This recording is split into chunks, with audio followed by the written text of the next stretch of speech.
Welcome back, guys. This week we have a car full of trash. Grayson and my pup is gonna help me today. And this is a fully loaded smart car. As you can see, we have window signs, we have a camera, battery system, and if you didn't know, Starlink and a solar panel on the roof. So right now we're headed to the dump to dump our trash. We do a lot of recycling in this community. You could have a company come and pick up your trash, but we elect to take it to the dump ourselves. And it's on site, it's about 10 minutes away. And we recycle our own trash and throw out our own garbage. And hold on, I had to make sure I closed everything over there. Ooh, everything is closed. Looked like I saw the garage door open, but it's not. We store all of our garbage inside the garage just so that the outside creatures don't get to it, because if you leave it in a garbage disposal outside, the fox, the deer, the bear, they all get to it. So we have to make sure that we keep it inside, and then we throw it out like once a week or twice a week. And in winter, you can go the whole week because it's cold, so nothing is gonna spoil you in the garbage, even though its garbage is not gonna smell. But we usually only stretch it out to 1 week. Doesn't mind to sit on the floor right here. That's his spot until we throw out the garbage, and then he can fit in the back. Car, when we have everybody inside, there's no extra space anyway, so he has to go on the floor. With the back row, the third row seating up, there's no trunk space. Very minimal. So that's the only place that he can go when all of the family is in the car. We don't usually have all of the family in this car, so that's a plus for him. This is soon to be covered by massive amounts of snow. We're expected to get a snowstorm pretty soon. So if that snowstorm comes, you know we're coming out and driving in it. Maybe do a few snow videos. That's gonna be awesome. But this hill is nearly impassable. You gotta take the back road to get halfway up this hill. Can't wait for? I can't wait for the snow, because we might have snow days. Oh yeah, you're gonna definitely have snow days. Down here, you have a lot of snow days, because when that snow comes down, it pours, because we're on the top of a mountain, so we get the most snow before it starts snowing. So we have to set everything up for that and get ready. Well, we only have to set everything up because we have all of the cars parked and where they go, and the driveway is clear now because we have the newly campsite set up at the house, the paved site. So that works out a lot better for the snow when it comes. You can really feel the cold in the air around here. The car says it's 39 degrees, but it feels much colder. You know when you can feel that cold on your skin? Wow, that's a lot of stuff there. I'll show you this house with a lot of Christmas decorations on the way back. It may have came out, but I'm gonna give a closer look when we come back, because it was a lot. Pulling up on the dump here, we gotta have our IDs ready. This is what the dump looks like. Usually people come in right when we get here. A line comes, but nobody's here today, so we're gonna dump out real fast. Mac is in the back seat now. We got everything thrown out, and we're headed back. I'm gonna remind myself to show you guys that house that had all of the Christmas decorations up. Mac is over there looking and smelling to see like where all the garbage went. He's like, where all the stuff went, Dad? Where all the stuff went? We threw it out fast because it's two of us. Not only me, it's me and Grayson throwing all the trash. This video is being sponsored by XYZ Inverters, and this is their 24 volt 2000 watt inverter. Enjoyed this little review. I'm going to show you how to hook up a 24 volt pure sine wave inverter to two 12 volt lithium phosphate batteries. This is the 2000 watt XYZ INVT pure sine wave inverter, 24 volts. The simplest way to connect two 12 volt batteries to make them into a 24 volt battery is by getting a 2 gauge or 4 gauge wire, connecting from the positive terminal to the negative terminal, positive of one battery to the negative of another battery, and that makes your two 12 volt batteries into one singular 12 volt 24 volt connection. Hooking up the 24 volt inverter is quite simple, just as hooking up the two 12 volt batteries to make them 24 volts. You're going to have one connection of the positive to one battery and the negative connection to the other battery going to the inverter. I'll show you really quick. You have your negative wire coming out going to the inverter, and your positive wire coming out going to the inverter. Notice that they're on the two separate batteries. So negative on one battery, positive on another battery. And then remember, the 2 gauge or 4 gauge wire to connect the two 12-volt batteries to make it into a 24-volt connection.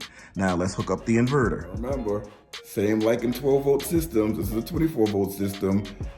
Black on black, red on red, negative on negative, positive on positive. You have the 2000 watt pure sine wave inverter hooked up to two 12-volt batteries hooked up in series to make it 24 volts.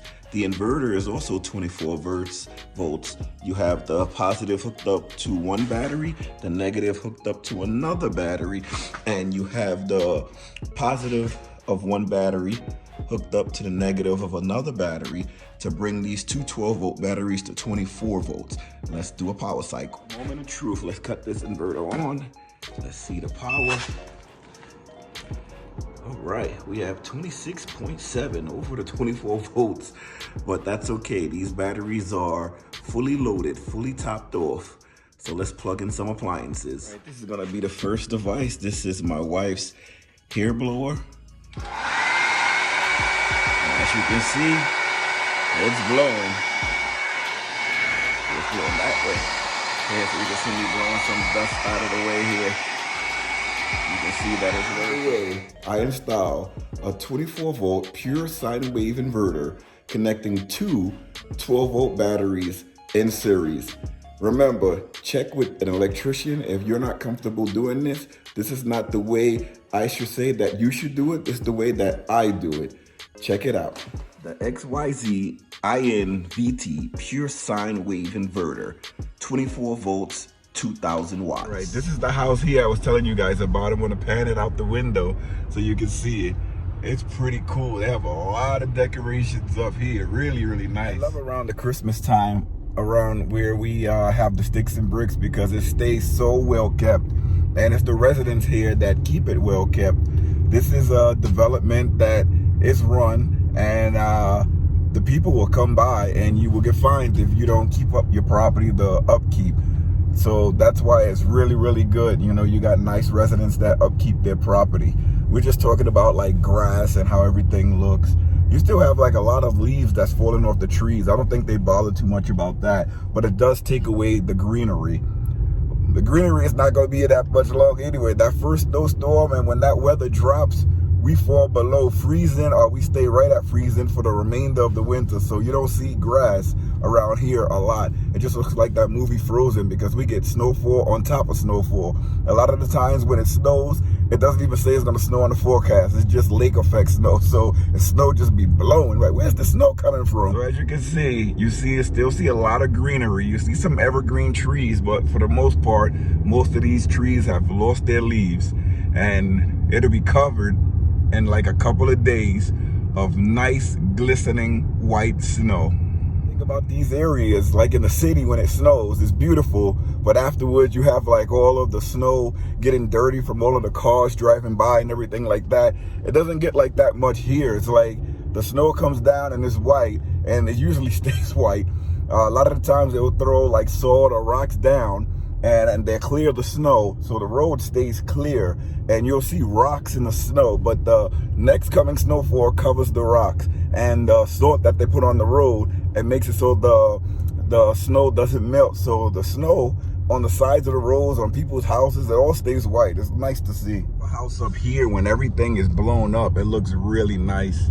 I came by the other day and saw it when they were putting everything up.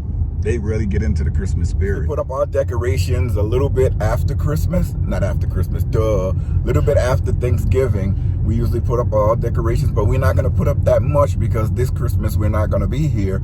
We're going all the way south to Florida where it's warm. By the time this video comes out, we'll already be back home from the trip. So I don't mind saying where we're going to be. But it's going to be a nice Christmas and warm weather. So we're going to put some decorations here, and the rest we're going to take with us. How tall these things are. I don't even know what those things are called, but them things are real tall, whatever they are. What I need to do is I need to run the electrical wire from the sticks and bricks into the RV to power that 1500 watt heater, because we do have to start heating the camper, because we leave it heated all year round when the weather gets below freezing.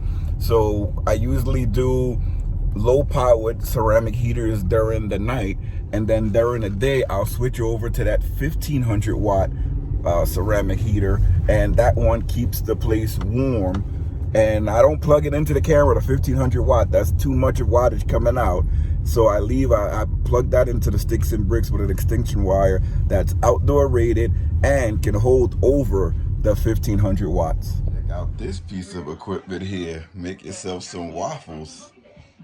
A pancake mix. You can make Belgian waffles. Oh yeah. Nice waffles. Look at that. Nice restaurant quality waffles. And still a lot more to go. This thing, you get your money's worth.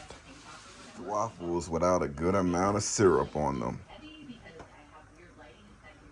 I want to know, are you a waffle man or a pancake man? We're talking about getting the electrical power to power our 1500 watt heater. So we're going to go into the motorhome. We're going to get the electrical wire. We're going to plug it into the house right here. Leave it over here. Inside here, I got to cut this motorhome on too, because you don't want to leave it sitting for too long. Here's the outdoor indoor cord that I got from Walmart. Didn't know, I thought only the orange ones was outdoor indoor, but checked it and you can use it outdoors too. So this is where I put that wire. I changed it. I'm going to use this to charge up the battery in the car for the Starlink and the other devices. So I have the battery here. It's a 1000 watt power station, and this is another 200 watt power station. It's for the cameras and the Starlink. And I plugged the Shore Power extension cord to go for this 1500 watt heater, so it's not plugged into the RV. Other than that, you got to worry about the rats, the mice, the field mice coming in. So I have to get a glue trap to put on one end of the wire that's coming into the RV, so that if a mice tries to get in, it will get trapped onto the electrical wire. Basically, the rat or the field mice tries to climb up this wire to get into the RV, which they've done before. But once they climb up the wire and come through the door, it's gonna lead them right into this trap. And once they go into that trap, they stuck, and I got them. All right, guys, thank you for watching the video. If you like these type of videos, hit that like button, comment below, and hit that subscribe button. Let me know if you guys have any interventions when you're plugging in from Shore Power going into your RV for your electrical appliances, how you avoid the rats in the winter or the field mice in the winter. This is one of the options that we do. We also have some other traps on the door. I can show you those right quick. Let's see if it comes out on the camera. The sun is blocking it. So this device that we have right here, that's also that attracts it doesn't attract it, but it makes the mice stay away. It has a little noise on it, and we have those all around the RV as well. But just having these little things around the RV and extra traps help keep the mice away. Let me know if you guys use some of these things.